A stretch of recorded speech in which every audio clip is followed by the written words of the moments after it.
Aí nós temos uma terceira estrutura, que é uma cartilagem articular, ó. É uma cartilagem alina, igual daquelas que eu falei com vocês lá. E essa cartilagem ela tem o papel de cobrir as superfícies articulares nas articulações sinoviais. O papel dessa cartilagem é impedir que um osso entre em contato com o outro.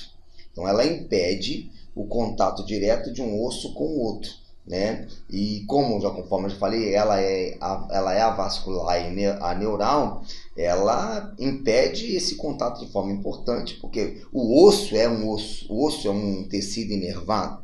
Então, quando eu tenho contato de um osso movimentando com outro, o indivíduo vai sentir dor. Eu mostro isso lá na frente numa patologia comum, que é o desgaste dessa cartilagem articular. Então, nas articulações sinoviais, vamos ter essa cartilagem hialina que envolve as extremidades articulares dos ossos que formam as articulações sinoviais. E eu vou mostrar um outro exemplo lá. Uma articulação do joelho, e aí nós temos os dois côndilos femorais, né? E os dois côndilos femorais recobertos por essa cartilagem hialina ou cartilagem articular. E, em algumas articulações, essas cartilagens sofrem um reforço. Elas têm um reforço de estruturas fibrocartilaginosas lá, ó. Nós falamos lá em articulações cartilaginosas. Então, aqui nas sinoviais nós podemos ter um reforço de uma fibrocartilagem localizadas em determinadas articulações sinoviais. Essas fibrocartilagens são chamadas de meniscos e lábios cartilaginosos, né? Então, algumas articulações nós observamos essa presença dessas cartilagens. Eu vou dar alguns exemplos. Um exemplo aí na imagem à direita é o joelho. Por exemplo, a articulação do joelho ela tem essa fibrocartilagem que é chamada de menisco. O menisco é uma fibrocartilagem importante porque ela aumenta o espaço articular e aumenta a congruência articular entre o fêmur e a tíbia. Então, dentro do joelho nós temos a presença dessa fibrocartilagem. E aí dentro do ombro nós também temos uma fibrocartilagem que é uma chamada de lábio glenoidal, né? O lábio glenoidal é uma fibrocartilagem também que aumenta a congruência em relação à cabeça do úmero à cavidade glenoide. Então esse lábio ele também reforça a cápsula articular em relação à cabeça do úmero e à cavidade glenoide. Só tem um detalhe importante que eu não posso deixar de falar aqui. Esse lábio glenoidal e o menisco têm áreas de inervação. Olha aí, tem áreas de inervação. Então, quando lesionados, eles podem produzir dor. Olha que detalhe diferente, ó. Então, existem partes desses lábios e dessas fibrocartilagens, como o menisco, que apresentam inervação do sistema nervoso. Então, quando lesionados, eles podem produzir dor. E aí nós vamos entrar num aspecto importante que são algumas lesões, ou seja, quais são as principais lesões que podem afetar estas articulações do corpo humano. Então vamos lá então. Bom, a primeira é a lesão mais comum, ela é chamada de artrose. Então, o que é uma artrose? É uma degeneração da cartilagem articular. Então, nós podemos observar que toda vez que uma cartilagem articular ela degenera, ela pode desenvolver um processo chamado de artrose, que é a exposição óssea quando há perda desta cartilagem. Então, uma artrose, como ela afeta a cartilagem, ela pode aparecer numa articulação cartilaginosa, assim como numa articulação sinovial. E aí nós estamos observando uma articulação do joelho e que há na imagem à direita duas superfícies articulares. A mais do canto, uma superfície articular normal e íntegra, e a mais interna, à esquerda, nós observamos pequenas lesões nessas cartilagens articulares. Quando é detectado isso, nós observamos um quadro patológico chamado de artrose.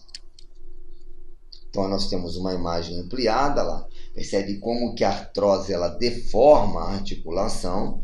Então nós temos a imagem à esquerda, né, de uma articulação normal, e à direita uma superfície articular ela lesionada pelo processo de artrose. Então mostra como que...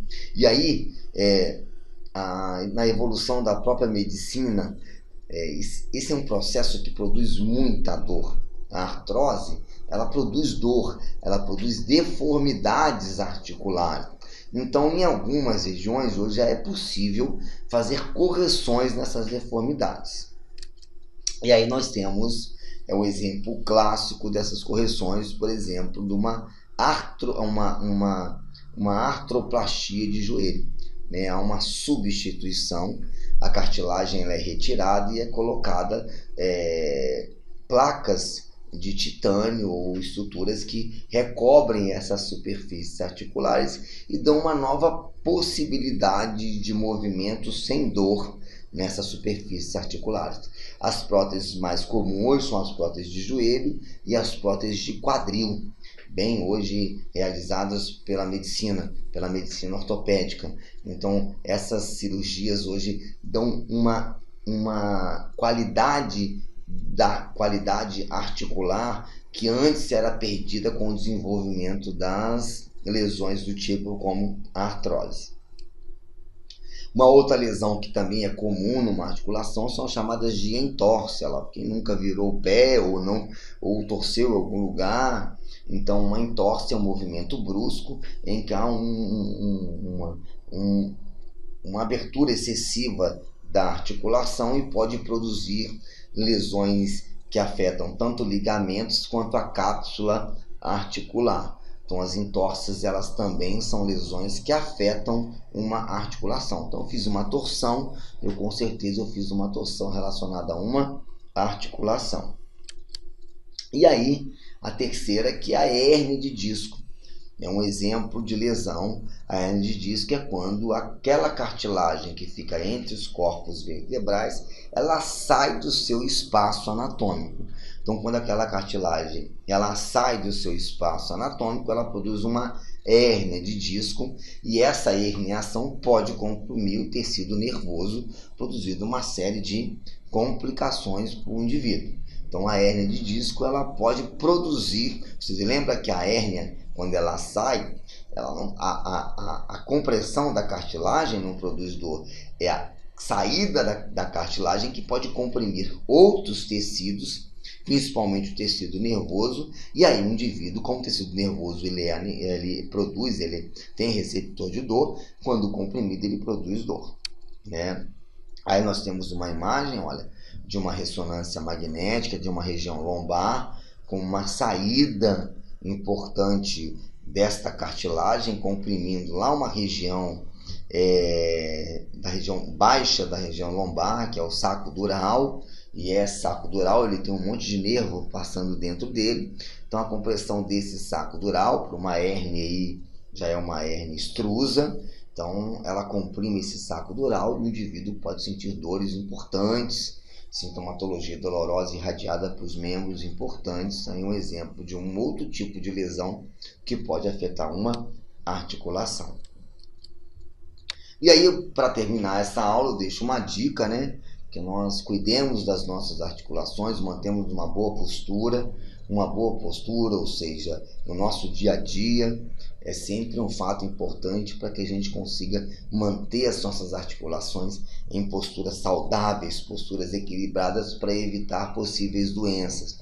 Não coloquei ainda aí a importância da atividade física de movimento controlada, feita de forma correta, para manter esses movimentos articulares sempre de forma satisfatória. Então aí fica a dica, então mantemos as nossas posturas quando fazemos atividade física ou nos posicionamos corretamente, dormimos corretamente, levantamos corretamente, fazemos gestos motores diários, nós estamos de alguma forma protegendo as nossas articulações. E aí fica as nossas referências bibliográficas, né? Esquerda, quero agradecer mais essa aula. O aluno, lembrando sempre que essas aulas são apenas um complemento das nossas aulas que são dadas em sala de aula, e aí fica a bibliografia para o aluno ainda complementar o seu estudo sobre articulações. Um abraço e até a próxima.